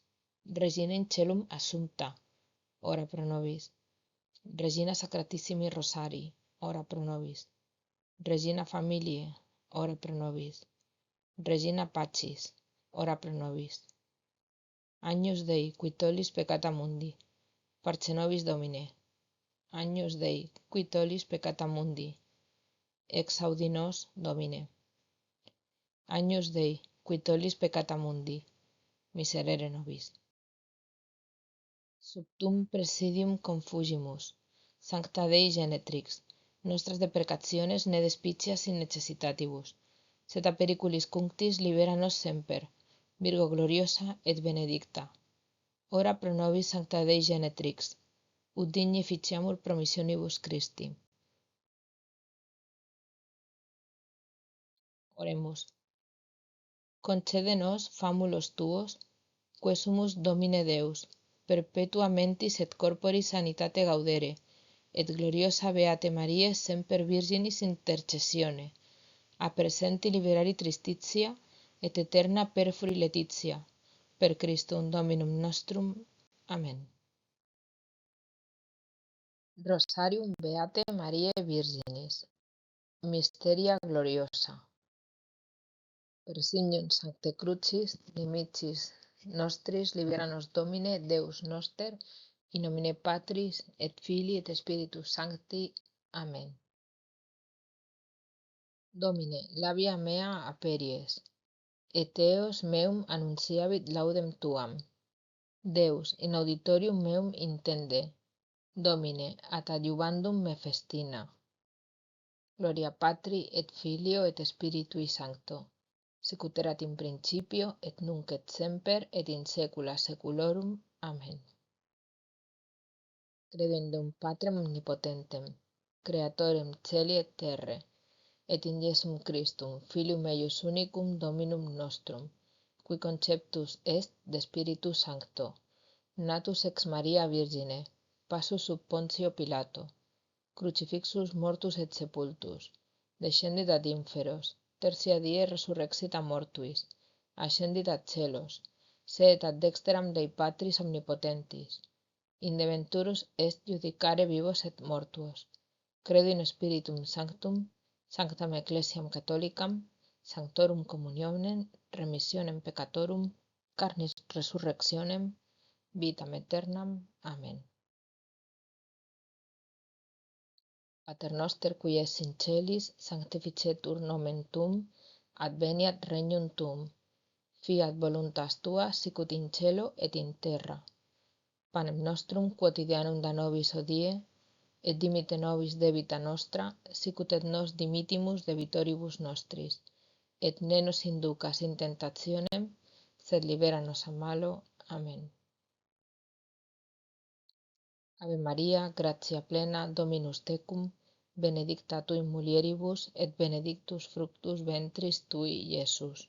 Sancta Maria, Mater Dei, ora pro nobis peccatoribus, nunc et in hora mortis nostre. Amen. Ave Maria, gratia plena, Dominus tecum, benedicta tui in mulieribus, et benedictus fructus ventris tui, Iesus. Sancta Maria, Mater Dei, ora pro nobis peccatoribus, nunc et in hora mortis nostre. Amen. Ave Maria, gratia plena, Dominus tecum, benedicta tui in mulieribus, et benedictus fructus ventris tui, Iesus. Sancta Maria, Mater Dei, ora pro nobis peccatoribus, nunc et in hora mortis nostre. Amen. Gloria Patri et Filio et Spiritui Sancto, sicut erat in principio et nunc et semper et in saecula saeculorum. Amen. Primum mysterium. Domini nostri Iesu Christi resurrectionem contemplamur, et fides petitur. Pater noster qui es in celis, sanctificetur nomen tuum, adveniat regnum tuum, fiat voluntas tua sicut in cielo et in terra. Panem nostrum quotidianum da nobis hodie, et dimite nobis debita nostra, sicut et nos dimitimus debitoribus nostris, et ne nos inducas in tentationem, sed libera nos a malo. Amen. Ave Maria, gratia plena, Dominus tecum, benedicta tui in mulieribus, et benedictus fructus ventris tui, Iesus. Sancta Maria, Mater Dei, ora pro nobis peccatoribus, nunc et in hora mortis nostre. Amen. Ave Maria, gratia plena, Dominus tecum, benedicta tui in mulieribus, et benedictus fructus ventris tui, Iesus. Sancta Maria, Mater Dei, ora pro nobis peccatoribus, nunc et in hora mortis nostre. Amen. Ave Maria, gratia plena, Dominus tecum, benedicta tui in mulieribus, et benedictus fructus ventris tui, Iesus. Sancta Maria, Mater Dei, ora pro nobis peccatoribus, nunc et in hora mortis nostre. Amen. Ave Maria, gratia plena, Dominus tecum, benedicta tui in mulieribus, et benedictus fructus ventris tui, Iesus. Sancta Maria, Mater Dei, ora pro nobis peccatoribus, nunc et in hora mortis nostre. Amen. Ave Maria, gratia plena, Dominus tecum, benedicta tui in mulieribus, et benedictus fructus ventris tui, Iesus. Sancta Maria, Mater Dei, ora pro nobis peccatoribus, nunc et in hora mortis nostre. Amen. Ave Maria, gratia plena, Dominus tecum, benedicta tui in mulieribus, et benedictus fructus ventris tui, Iesus. Sancta Maria, Mater Dei, ora pro nobis peccatoribus, nunc et in hora mortis nostre. Amen. Ave Maria, gratia plena, Dominus tecum, benedicta tui in mulieribus, et benedictus fructus ventris tui, Iesus. Sancta Maria, Mater Dei, ora pro nobis peccatoribus, nunc et in hora mortis nostre. Amen. Ave Maria, gratia plena, Dominus tecum, benedicta tui in mulieribus, et benedictus fructus ventris tui, Iesus. Sancta Maria, Mater Dei, ora pro nobis peccatoribus, nunc et in hora mortis nostre. Amen.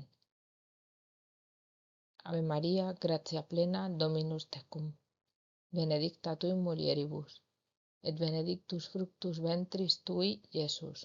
Sancta Maria, Mater Dei, ora pro nobis peccatoribus, nunc et in hora mortis nostre. Amen. Ave Maria, gratia plena, Dominus tecum, benedicta tui in mulieribus, et benedictus fructus ventris tui, Iesus. Sancta Maria, Mater Dei, ora pro nobis peccatoribus, nunc et in hora mortis nostre. Amen. Gloria Patri, et Filio, et Spiritui Sancto, sicut erat in principio, et nunc et semper, et in saecula saeculorum. Amen. O mi Iesu, parce nobis, libera nos a vigna inferni, extolle omnes animas in celum, preserti me gentissimas ex eis. Amen. Secundum mysterium. Domini nostri Iesu Christi in celum ascensionem, contemplamur et espes petitur. Pater noster qui es in celis, sanctificetur nomen tuum, adveniat regnum tuum, fiat voluntas tua sicut in cielo et in terra. Panem nostrum quotidianum da nobis hodie, et dimite nobis debita nostra, sicut et nos dimitimus debitoribus nostris, et ne nos inducas in tentationem, sed libera nos a malo. Amen. Ave Maria, gratia plena, Dominus tecum, benedicta tui mulieribus, et benedictus fructus ventris tui, Iesus. Sancta Maria, Mater Dei, ora pro nobis peccatoribus, nunc et in hora mortis nostre. Amen. Ave Maria, gratia plena, Dominus tecum, benedicta tui mulieribus, et benedictus fructus ventris tui, Iesus. Sancta Maria, Mater Dei, ora pro nobis peccatoribus, nunc et in hora mortis nostre. Amen. Ave Maria, gratia plena, Dominus tecum, benedicta tui mulieribus, et benedictus fructus ventris tui, Iesus. Sancta Maria, Mater Dei, ora pro nobis peccatoribus, nunc et in hora mortis nostre. Amen. Ave Maria, gratia plena, Dominus tecum, benedicta tui mulieribus, et benedictus fructus ventris tui, Iesus. Sancta Maria, Mater Dei, ora pro nobis peccatoribus, nunc et in hora mortis nostre. Amen. Ave Maria, gratia plena, Dominus tecum, benedicta tui mulieribus, et benedictus fructus ventris tui, Iesus. Sancta Maria, Mater Dei, ora pro nobis peccatoribus, nunc et in hora mortis nostre. Amen. Ave Maria, gratia plena, Dominus tecum, benedicta tui mulieribus, et benedictus fructus ventris tui, Iesus. Sancta Maria, Mater Dei, ora pro nobis peccatoribus, nunc et in hora mortis nostre. Amen. Ave Maria, gratia plena, Dominus tecum, benedicta tui mulieribus, et benedictus fructus ventris tui, Iesus. Sancta Maria, Mater Dei, ora pro nobis peccatoribus, nunc et in hora mortis nostre. Amen. Ave Maria, gratia plena, Dominus tecum, benedicta tui mulieribus, et benedictus fructus ventris tui, Iesus. Sancta Maria, Mater Dei, ora pro nobis peccatoribus, nunc et in hora mortis nostre. Amen. Ave Maria, gratia plena, Dominus tecum, benedicta tui mulieribus, et benedictus fructus ventris tui, Iesus. Sancta Maria, Mater Dei, ora pro nobis peccatoribus, nunc et in hora mortis nostre. Amen. Ave Maria, gratia plena, Dominus tecum, benedicta tui mulieribus, et benedictus fructus ventris tui, Iesus. Sancta Maria, Mater Dei, ora pro nobis peccatoribus, nunc et in hora mortis nostre. Amen. Gloria Patri, et Filio, et Spiritui Sancto, sicut erat in principio, et nunc et semper, et in saecula saeculorum. Amen. O mi Iesu, parce nobis, libera nos a vigna inferni, extolle omnes animas in celum, preserti me gentissimas ex eis. Amen. Tertium mysterium. Spiritus Sancti descensionem contemplamur, et caritas ad Deum petitur. Pater noster qui es in celis, sanctificetur nomen tuum, adveniat regnum tuum, fiat voluntas tua sicut in cielo et in terra. Panem nostrum quotidianum da nobis hodie, et dimite nobis debita nostra, sicut et nos dimitimus debitoribus nostris, et ne nos inducas in tentationem, sed libera nos a malo. Amen. Ave Maria, gratia plena, Dominus tecum, benedicta tu in mulieribus, et benedictus fructus ventris tui, Iesus. Sancta Maria, Mater Dei, ora pro nobis peccatoribus, nunc et in hora mortis nostre. Amen. Ave Maria, gratia plena, Dominus tecum, benedicta tu in mulieribus, et benedictus fructus ventris tui, Iesus. Sancta Maria, Mater Dei, ora pro nobis peccatoribus, nunc et in hora mortis nostre. Amen. Ave Maria, gratia plena, Dominus tecum, benedicta tu in mulieribus, et benedictus fructus ventris tui, Iesus. Sancta Maria, Mater Dei, ora pro nobis peccatoribus, nunc et in hora mortis nostre. Amen. Ave Maria, gratia plena, Dominus tecum, benedicta tu in mulieribus, et benedictus fructus ventris tui, Iesus. Sancta Maria, Mater Dei, ora pro nobis peccatoribus, nunc et in hora mortis nostre. Amen. Ave Maria, gratia plena, Dominus tecum, benedicta tu in mulieribus, et benedictus fructus ventris tui, Iesus. Sancta Maria, Mater Dei, ora pro nobis peccatoribus, nunc et in hora mortis nostre. Amen. Ave Maria, gratia plena, Dominus tecum, benedicta tu in mulieribus, et benedictus fructus ventris tui, Iesus. Sancta Maria, Mater Dei, ora pro nobis peccatoribus, nunc et in hora mortis nostre. Amen. Ave Maria, gratia plena, Dominus tecum, benedicta tu in mulieribus, et benedictus fructus ventris tui, Iesus. Sancta Maria, Mater Dei, ora pro nobis peccatoribus, nunc et in hora mortis nostre. Amen. Ave Maria, gratia plena, Dominus tecum, benedicta tu in mulieribus, et benedictus fructus ventris tui, Iesus. Sancta Maria, Mater Dei, ora pro nobis peccatoribus, nunc et in hora mortis nostre. Amen. Ave Maria, gratia plena, Dominus tecum, benedicta tu in mulieribus, et benedictus fructus ventris tui, Iesus. Sancta Maria, Mater Dei, ora pro nobis peccatoribus, nunc et in hora mortis nostre. Amen. Ave Maria, gratia plena, Dominus tecum, benedicta tu in mulieribus, et benedictus fructus ventris tui, Iesus. Sancta Maria, Mater Dei, ora pro nobis peccatoribus, nunc et in hora mortis nostre. Amen. Gloria Patri, et Filio, et Spiritui Sancto, sicut erat in principio, et nunc et semper, et in saecula saeculorum. Amen. O mi Iesu, parce nobis, libera-nos ab igni inferni, extolle omnes animas in caelum, preserti me gentissimas ex eis. Amen. Quartum mysterium. Beate Mariae Virginis in caelum assumptionem contemplamur, et bene moriendi gratia petitur. Pater noster qui es in caelis, sanctificetur nomen tuum, adveniat regnum tuum, fiat voluntas tua sicut in cielo et in terra. Panem nostrum quotidianum da nobis hodie, et dimite nobis debita nostra, sicut et nos dimittimus debitoribus nostris, et ne nos inducas in tentationem, sed libera nos a malo. Amen. Ave Maria, gratia plena, Dominus tecum, benedicta tu in mulieribus, et benedictus fructus ventris tui, Iesus. Sancta Maria, Mater Dei, ora pro nobis peccatoribus, nunc et in hora mortis nostre. Amen.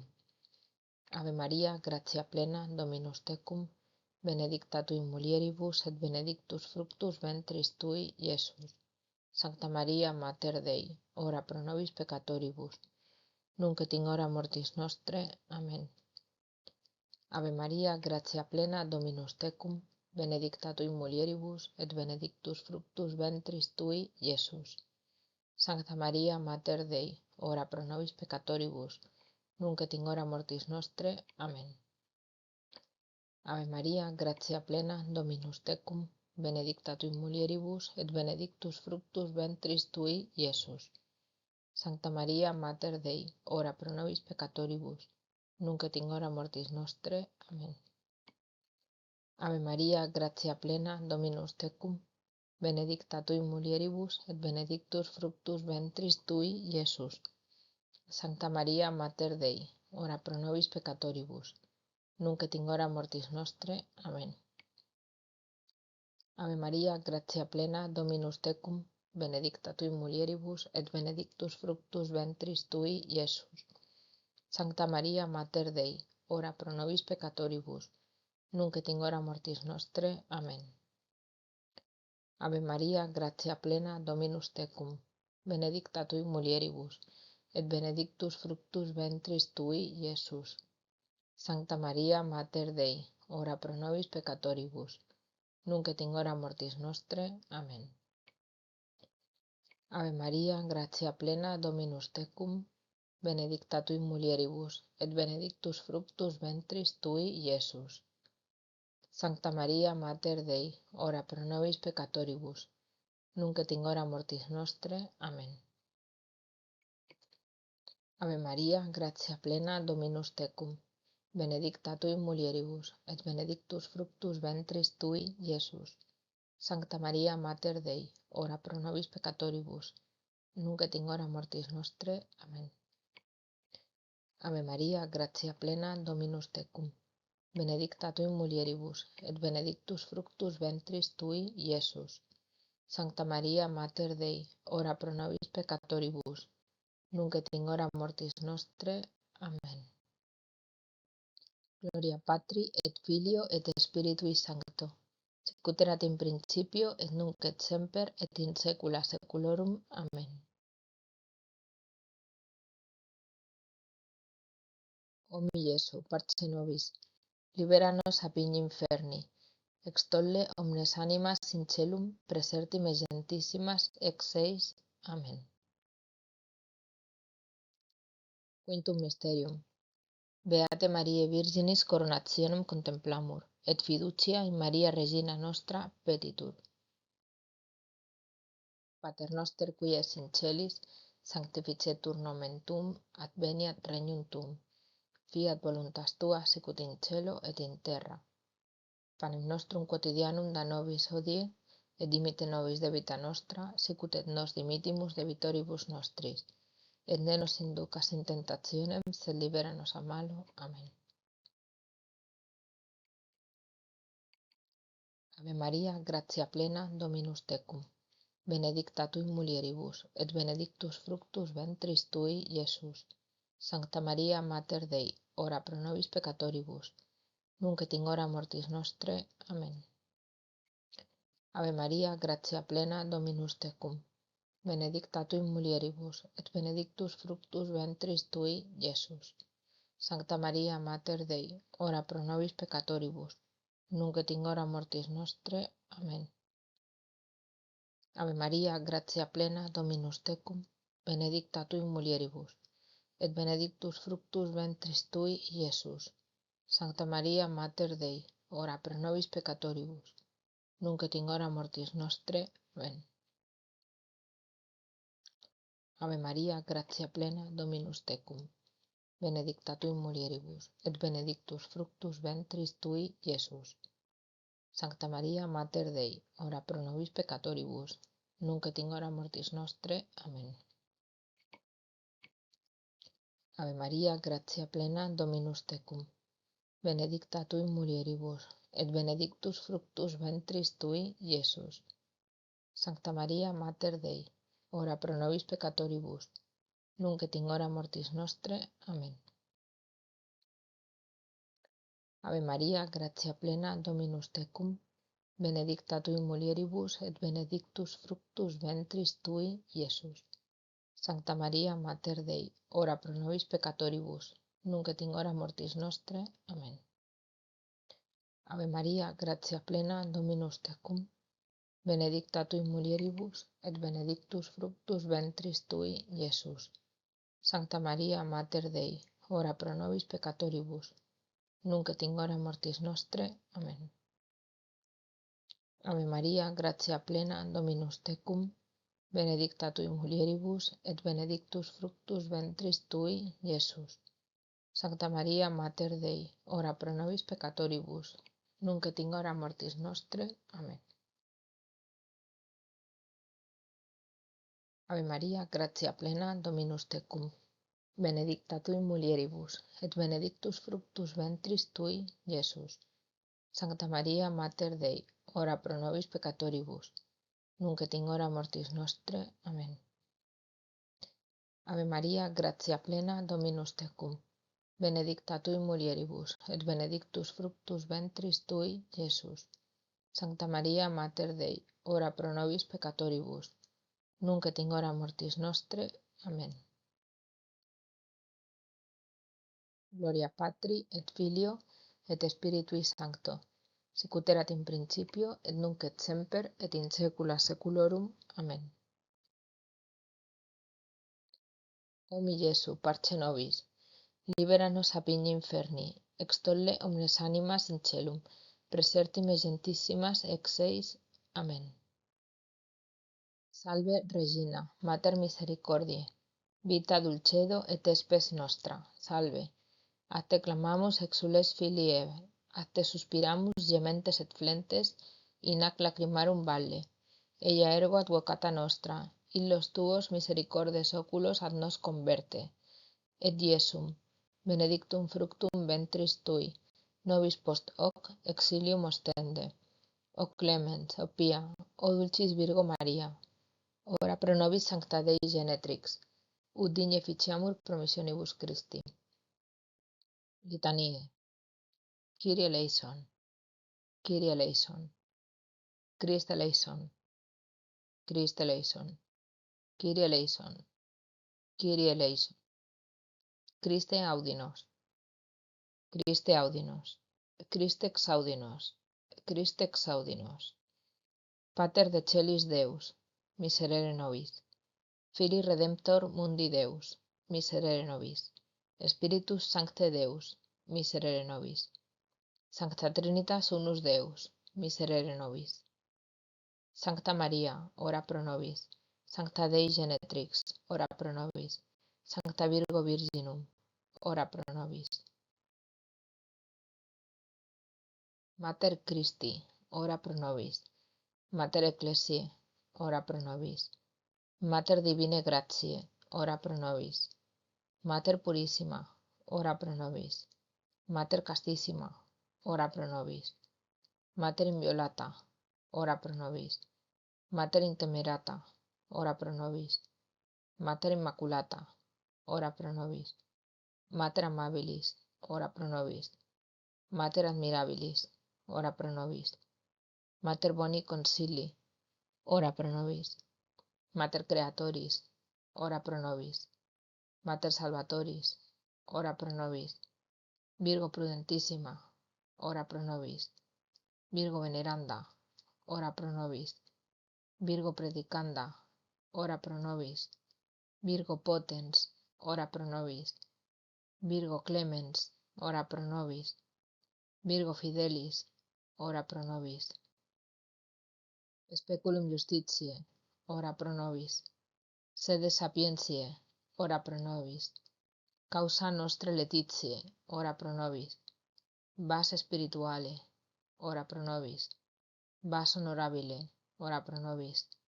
Vas Insigne Devotionis, ora pro nobis. Rosa Mystica, ora pro nobis. Turris Davidica, ora pro nobis. Turris Eburnea, ora pro nobis. Domus Aurea, ora pro nobis. Federis Arca, ora pro nobis. Janua Celi, ora pro nobis. Stella Matutina, ora pro nobis. Salus Infirmorum, ora pro nobis. Refugium Peccatorum, ora pro nobis. Consolatrix Afflictorum, ora pro nobis. Auxilium Christianorum, ora pro nobis. Regina Angelorum, ora pro nobis. Regina Patriarcharum, ora pro nobis. Regina Prophetarum, ora pro nobis. Regina Apostolorum, ora pro nobis. Regina Martyrum, ora pro nobis. Regina Confessorum, ora pro nobis. Regina Virginum, ora pro nobis. Regina Sanctorum Omnium, ora pro nobis. Regina sine labia originali concepta, ora pro nobis. Regina in celum assumpta, ora pro nobis. Regina Sacratissimi Rosarii, ora pro nobis. Regina Familiae, ora pro nobis. Regina Pacis, ora pro nobis. Agnus Dei, qui tollis peccata mundi, parce nobis Domine. Agnus Dei, qui tollis peccata mundi, exaudi nos Domine. Agnus Dei, qui tollis peccata mundi, miserere nobis. Subtum presidium confugimus, sancta Dei genetrix, nostras deprecationes ne despicias in necessitatibus, sed a periculis cunctis libera nos semper, Virgo gloriosa et benedicta. Ora pro nobis sancta Dei genetrix, ut digne ficiamur promissionibus Christi. Concede nos famulos tuos, quesumus Domine Deus, perpetua mentis et corporis sanitate gaudere, et gloriosa Beate Mariae semper Virginis intercessione, a presenti liberari tristitia, et eterna perfrui letitia, per Christum Dominum nostrum. Amen.